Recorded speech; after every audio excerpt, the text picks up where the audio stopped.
everyone, it's Roberta. And this is Ryan, and this is the Midweek News On Art Blog Radio. So, well, it's a good time to have a party. I'm glad you're having a party because everybody needs something to look forward to and to celebrate at a time when we're not all celebrating. In fact, we're mourning for the most part. Yeah, I think there's a lot of that mourning happening, but I think there's a lot of reasons to celebrate. There's a lot of reasons to be excited. I think so too. And I'm seeing a lot of people, a lot of artists on my Instagram feed who are, mourning, but they're also very positive about, I could give up, but I'm not going to. I could give up making art, but I'm not going to do that because I believe in art. And I like that it's such a positive rebound from this negative thing that happened. We all have to acknowledge that it happened. It did happen. There's no turning back, sadly, but there's ways of dealing and how many days of mourning do you do? And then you I don't know that you ever snap out of it, but you just change your orientation to something more nuanced but still positive. The irony is that if it was the other side, they would be denying it, which is ironic, I find. And then fighting it. Too. And fighting it, exactly. Sometimes I question whether or not there's something to actually be learned from that perspective. But then there's so many people that I know who have gone through so much greater hardship than I have, especially in my last few years when I've experienced hardships. They're the people I actually say, come over to dinner and teach me your skills. Because quite frankly, especially like the Black women that I know, I'm like, you have to come over and show me how that you are handling this in a society that, if you want to pick a demographic of a group, Black women consistently year over year are the least represented, the least taken care of, the least valued, the least powered again and again and again. And they're like, we're not giving up, and they haven't given up, and they're continuing to fight. I'm like, okay, then you have to teach me your skills because I have a hangnail and now the world is over and I don't know what to do with myself. So I have to have greater resiliency. And so it's a skill that we all need to learn. Yeah. There's a really interesting documentary. We don't talk about Syria anymore for whatever reason, but Syria is still happening. And then I think about this documentary I saw called For Sama. These are people who fall in love and get married and have children all while bombs are falling. It's like, yeah. I don't know. We can still live. We can still live. We can still love, more importantly, and we can still fight for the things we want all simultaneously. We can hold, I feel like quoting, we contain multitudes is so cliche, but we can contain these divergent feelings and complex things simultaneously. It helps to have community. I don't think any one person can do it alone, but the people who fall in love when the bombs are dropping, they have each other. And they probably have family members, hopefully, and that will boost them. So to do it on your own is really a harder thing. Black women, I think there's a history of Black women collectivizing, quilting, sewing, church activities, school activities, and families, and neighborhood. I think these are sort of things that help people get through when they're being downtrodden. I think so too.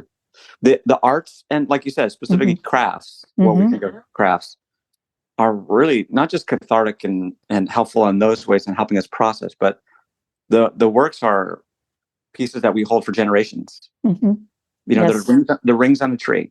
Oh, remember when this happened, or the drought, or too wet, or fires, or quilts can, or crafts and things of that nature can really be, for me, I see it as rings on the tree and experiencing generations past. That's a nice way to put it. I like that. And they get passed on from generation to generation. If it's something that can be passed on, not all crafts are going to make it. You think of the things that people buy. I was in Michael's craft supply store because I'm buying stuff for this workshop I'm going to do, collage workshop. It was packed with people. So many people looking for so many craft things to do. And this was just like on a Wednesday afternoon. People were in the store. It was, after work hours, like 5 o'clock, 6 o'clock. And packed with people. They were shopping, they were buying, and not only in the yarn, area for crocheting and all that, but all over the store. Yeah, I love So, but a lot of that stuff is not going to last the test of time. You just kind of look at it and see that it will not. The materials are not really high crafting materials as much as they are populist crafting materials. They will work, but they're not going to be archival so much. Yeah, I think. I don't know. I didn't look on every shelf of every aisle to see and test that, but what I looked for seemed to me to be okay product, not the best ever product, but okay product. You would buy it. I bought stuff. So yeah, I like your take on it. The tree rings, that's good. Yeah. So should we get down to the news? Let's get into it. Okay. So I had trouble this week. There are a lot of things I want to talk about, but I'm going to triage it. The first couple things I want to say are things are happening at Tyler School of Art and Architecture at Temple University. Tyler is a big art school, nationally recognized. Their glass program is now 50 years old. They're celebrating their 50th anniversary. So congratulations, all you glass guys. And the PR that I got says that when they started the program in 1974, there were not glass, things to make fine glass pieces with. And the students and faculty, I'm quoting, had to melt marbles and Pepsi bottles to get usable glass. Isn't that a great little factoid? And now they, of course, have this state-of-the-art facility, and their alumni have gone on to do great things. We at Artblog happen to love Kristen Neville Taylor, who has been she's a glass artist. There's a podcast with her on Artblog, and she's been teaching there for a long time and very active in the eco art realm. And Alexander Rosenberg, who, of course, was on the first season of Blown Away, I believe it was called, the glass competition on Netflix. And he's now heading up the glass program at Wheaton Arts in New Jersey. And there's a podcast with Alexander, too. Bravo to 50 years of glass. Also at Tyler, Black Like That is having a convening. We told you about Black Like That a while ago. It's a Pew-funded exhibition and project that involves Black people telling their stories, telling historical stories, telling personal stories. And they're having a day-long convening on November 14th from 10 a.m. to 5 p.m. at the school, Tyler, which is 2001 North 13th Street. All kinds of people are going to be speaking, including the artists involved, which are Tiana Nekia McLauden and Karen Olivier. Oh, Patrick. There's a person named Patrick who is in this, and he's not speaking. But they're also having Mike Africa, one of the Move people who survived the Move tragedy. Eric Battle, who I want to say we've done podcasting with a lot of these people. Eric Battle was the one who organized the BLAM book, Black Lives Always Mattered, which is a graphic novelization of important Philadelphia artists. And Mark Thomas Gibson, who teaches at Tyler, he's going to be there. There's a podcast with him. Fabulous artist, makes very astute political commentary on his Instagram. Samantha Hill, who's an artist who Libby and I followed a long time ago. She did a lot of personal sort of storytelling from growing up Black. Very interesting. Karen Olivier, we love Karen Olivier. She teaches at Tyler. She's done many good public art projects in Philadelphia. Definitely very interesting artist to see speak. She's a great speaker. Christopher Rogers, Sinatra Smith, and Reza Wilson. So anyway, I believe it's free, and they just would like you to register. And we can put the registration link in the transcript. Next, getting out of the Tyler School of Art, we have something from Artblog, Nosebleed, made by Derek Jones, our wonderful artist, and his wonderful series of comics on Artblog. Its book 2 is now available. The actual 2024 compendium of everything that is on Artblog in 2024, all the Nosebleed chapters are now available in a print form from Fantagraphics and also from his own Etsy site. And he's got a long-sleeved, really nice looking t-shirt if you're interested in that. We'll put in links to that. So congratulations to Derek. We're very proud that we have you on our site, and thank you for all your hard work. Great artist. Then I'm on a mailing list for Frances Cordelia Beaver, who's an artist, singer, performer, and writer, and barista who was involved, if I remember correctly, in one of the unionization of one of the coffee shops in Philadelphia. I forget which one, if it was Elixir or Revolution. No, can't remember the name of it. Anyway, union activist. So Frances is playing at a place called Abyssinia upstairs, November 14th. That's this week, 7 to 10 p.m. It's 21 and over, 10 to 12 at the door. And this is what Frances said in their announcement. Stuff is rough, I know. These days I wake up with fear, but go to sleep with gratitude. Trying to stay aware, stay positive, holding it all at the same time. We'll make it through this one too. And I highly encourage you to look at Frances's website. They have a visual diary that is drawings, beautiful little drawings, and writing, heartfelt writing. It's diaristic, but it does have this art component to it that is lovely. And there's a nice piece, an interview that Imani Roach did with Frances Beaver back in 2018 that's on Artblog. So if you want more information, we'll put that link in too. Finally, and that's going to be it for me, I'm going to cap it off at, what is that, 4 maybe? Sorry to go over. I got a random piece from a Toronto-based duo, an architect, former architect, and an educator, arts educator, who make art together. It's called Closer Together. And Corin Kempster is the name of the former architect who's part of this. And what they've done is, you know how the stadium arrangements in high schools have benches on one side and of the field, and on the other side are the other benches for the opposing team. Well, they brought the benches together so that you're sitting knee to knee almost with your opposing side's, audience. And I don't know exactly what happened, what transpired among this, bringing it all closer together, but metaphorically, I thought that was a really nice visualization and participatory thing to do about something that we all should think about very long and hard these days, about getting closer together with each other. Anyway, we'll put a link into that. It has some nice visuals that you can see of people sitting on the bleachers. That sounds really nice. Yeah. So go Toronto.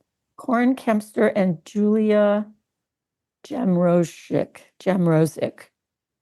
That's the duo. Great. And we'll put links into all that too. Mm-hmm. Yeah. Anyway, that's it for me. We can talk more after you do your news thing, but that's it for me right now. How about you, Ryan? What do you got? Yeah. So I have 3 that I want to shout out. Firstly, I want to shout out the Coronation and All Black Drag King Show and Art Exhibit. I mentioned that before. And then I had an interview with Cyrus Stratton. And so I'm really excited to get that up and have you hear and read the interview. And then show is the November 16th. Doors are at 6:30, shows at 7:30. But between the 6:30 and the 7:30 is the art gallery opening as well. And so they'll have all of their art exhibiting in their gallery space there. It's going to be at Prism Arts. So that's 10th and Hamilton. So it's 1021 Hamilton. That's in the Chinatown neighborhood, North Chinatown area. So take a look at that. That looks like a really great show. I think you will not be disappointed with how that turns out. So this is obviously getting into later November, but this is second Thursday. And so I wanted to shout out Automat's show. This is going to be, it's curated by Kimmy Pryor, so that it's going to be really interesting. There are 6 artists that are being shown that have work. This Thursday will be the opening for that. And it looks to be a really exciting show. This is going to be at Crane Arts. This is Automat's group. I think is well worth seeing. It's called Becoming a Field. It's about space and landscapes within us, within ourselves and each other. I think it's really going to be some really interesting work in that show. That's at Automat, that's in Crane.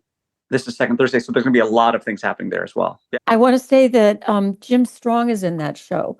And there's a really wonderful, very lengthy interview with Jim Strong that Lane Spidell did, and we published recently. So, yeah, that his work is always worth a shout out and a look.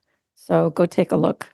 Exactly. Yeah, he's going to be in the show, and there's 5 other artists as well that are going to be all worth seeing. And we try to cover all of that. So take a look at that. That's this Thursday. And then I'd like to give you a theater pick. And my pick this week is going to be Amsterdam.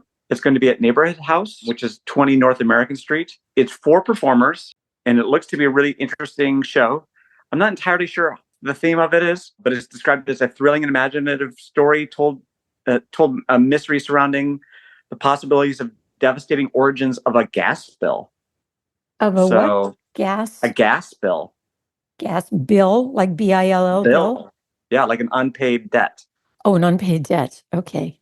So this is it's set in 1944 with expat Israelis. So it's going to have some, a lot of those tie-ins as well. So look for that. But it looks like an interesting show. Again, that's Neighborhood House.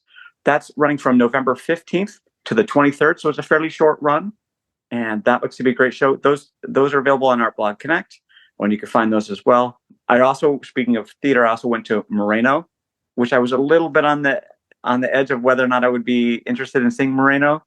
And I went, and I was really pleasantly surprised by Interact's performance. I can't think of a show that has been quite as professionally done. So smooth. The audio worked really well. The lights worked really well. The production was really solid. The acting was top notch. So anyway, look for a forthcoming review of Moreno. I don't have a reference to that. What you were worried about going to see it? It's kind of based on the Colin Kaepernick story. So I'm not a huge sports person. I don't follow football a lot. He's the person who took the knee during the national anthem in an act. So he's from Milwaukee, so, it's kind of so that's my connection to Colin Kaepernick. Of course, there's a Wisconsin connection. The world revolves. So it just Wisconsin radiated. Some of those I feel like they kind of can get a little piecemeal, and it just kind of like they just kind of put them out. The production was really great. It was a lot funnier than I expected, because some of these you get, like, okay, I'm going to get preached at, or it's going to just be an ethical conundrum, or it's going to be a political fraught, conflict-ridden piece. But it really did cover a lot of those gamuts, fun archetypal roles, but in a pleasant way, so you didn't feel like you were bored or have seen it too frequently. So anyway, that was Moreno. That's ongoing. That's Interact. That's at the Drake, at the Proscenium. Take a look at that as well. That's my sneaky 4th pick, because we have a review coming in. That's why I'm going to sneak it in this time. Okay. So take a look at that as well. So those are my 3+ picks of the week. Yeah, I'm glad you're reviewing theater, Ryan. You reviewed the Rothko show recently. Everybody, you should take a look at that. It was called Red. It was a show about Mark Rothko and his studio assistant. Yeah, so good to have that covered. I love that. So there's great theater in this town. There's great performers in this town. There's great art in this town. Great music in this town. Great music, yeah. Politics does not dictate what we produce in this town. So there's amazing work by amazing people happening every day. Correct. And we're going to cover it. We want to cover it. Yeah, exactly. And we will. Yes. We'll bring it to you. Cool. So those are my picks of the week. All right. I did a wander into Substack this morning. Just will be my outtake. I have known about it for years. I know it's the refuge and the salvation for a lot of journalists who got downsized from newspapers but have a lot on their minds. And it operates like Patreon, I believe, where you subscribe at a certain level to get a certain level of coverage. Anyway, a friend of mine, my friend Kitty from Milwaukee, had recommended to me the Jon Stewart YouTube with Heather Cox Richardson, a historian, public thinker, public writer, and they had a marvelous YouTube conversation. was like an hour long, which I didn't listen to the whole thing, but I went in for about 20 minutes and I said, this is great. I wonder if she is anywhere online that I can read her. And of course, she has plenty of books, lots of books. She's an educator and, a historian, so writes books, but she's about the big picture of going back in history to digest what's going on today and pulling it all together. And I like that kind of thinking. I find she's, speaking truth based on fact and not based on finger to the wind. And this is what I think. It's like, I may think that, but this is what I'm basing my thoughts on. And I just love it. Anyway, she's on Substack. That's one of the first things that come up. And she's got like, I don't know, 1 million subscriber followers. So I'm not the only one. And I'm sorry I'm late to the party, Heather, but I found you and I signed up. And I only tiptoe into the internet because I feel that for me, the internet is sort of a wasteland that I will spend all my time in if I let myself do that. So I have to be very judgmental about how long I go in and how much I do and where I go. So I found this little thing on Substack and I'll be there. I thought that was interesting. And I would recommend the Jon Stewart, Heather Cox Richardson conversation. It's a very nice conversation and it's free. It's on YouTube and you can find it. Jon Stewart, apparently, in addition, or maybe this isn't his main gig now, he has something called The Weekly, which is on YouTube, I guess. It's his podcast, audio, that sounds great. Video podcast. I still need to think about things. I mean, we're still thinking, everybody's thinking about things in terms of what's coming and what happened and why and how do we move on. And I'm finding that I'd like to know a little more history, Yeah, that makes a lot of sense. Help contextualize things. And I just got a book, another book, if I can prattle on a little bit here. Paul Lynch, Prophet Song. Sorry. He won the Booker Prize in 2023 or 2024, I forget which. It finally became available through my library on Libby, so I signed up for it immediately. And it's really interesting. It's a Kafka-esque kind of story to begin with. Something's happening to people. The Secret Service are coming to someone's house at night. He works for a union. He's an organizer, a teachers union. And his colleagues are being surreptitiously sort of sequestered somewhere. They're disappearing. And so it has this suspense right from the first page on. And it's written in this interesting way where there's no paragraph breaks. And it's all like together. And the first page I looked at and I said, I don't even know if I can read all of this, but it just goes on like that. It's all unigraph. The whole thing is together, or at least as far as I've gotten, which is not terribly far. Maybe it changes later, but it's about our times, obviously. Not trusting the government, not having any power. What do you do? So that sounds interesting. Yeah. And I also got the Miranda July book from the library finally. That came in. So I'm going to wade into that too. That one's pretty easy to get into and out. Yeah. I mean, it's a quick read. I mean to say it won't take long. Okay, cool. And I just got noticed that I got the third ebook for the 3 Body Problem series, and I'll send that to you. Did you read the third book? Yeah. Did you? Yeah, you read it too? Okay. Yeah. I can't wait. I can't wait. Yeah. I'm rereading the second volume now and enjoying it all the same. Okay, great. Yeah, and I'll send you that third one. Thank you so much. Thank you. All right. Thank you for listening, everyone. Thank you for talking, Ryan. Always a pleasure. This is Roberta saying bye-bye. Thanks, everyone. And this is Ryan, and this has been Artblog's Midweek News. We'll see you next time. Bye. Bye-bye.